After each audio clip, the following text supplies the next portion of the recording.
മീനമാസ പൂജകൾക്കായി ദർശന ക്രമീകരണത്തിൽ പുതിയ പരിഷ്കാരങ്ങളോടെ ശബരിമല നട ഇന്ന് തുറക്കും. 18-ാം പടി കയറിയെത്തുന്ന ഭക്തർക്ക് ഫ്ലൈ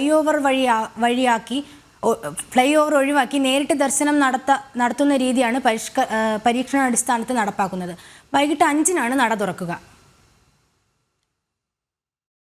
പുതിയ ദർശന രീതി ഇന്ന് നട തുറക്കുമ്പോൾ മുതൽ നടപ്പിലാകും. 18-ാം പടി കയറി ഇടത്തേക്ക് തിരിഞ്ഞ് ഫ്ലൈ ഓവറിൽ ക്യൂ നിന്ന് ദർശനം നടത്തുന്ന രീതിക്കാണ് മാറ്റം വരിക. പുതിയ സംവിധാനം പ്രകാരം കൊടിമരത്തിന്റെ ഇരുവശത്തും കൂടി 2 നിരയായി അയ്യപ്പന്മാരെ കടത്തിവിട്ട് ബലിക്കൽ പുര വഴി മുന്നോട്ട് നീങ്ങാം. 2 വരികളെയും നീളത്തിലുള്ള കാണിക്ക വഞ്ചുകൊണ്ടാണ് വേർതിരിക്കുന്നത്. ചുരുങ്ങിയത് 20 സെക്കൻഡ് സമയം ദർശനം ഉറപ്പുവരുത്തുന്നതാണ് പുതിയ സംവിധാനം.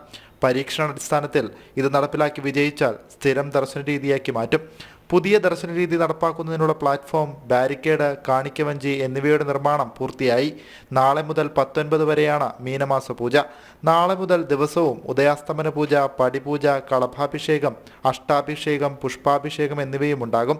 18-ന് വൈകിട്ട് സഹസ്രകലശ പൂജയും 19-ന് ഉച്ചയ്ക്ക് സഹസ്രകലശാഭിഷേകവുമുണ്ട്. 19-ന് രാത്രി 10-ന് നട അടയ്ക്കും. ജനം സന്നിധാനം.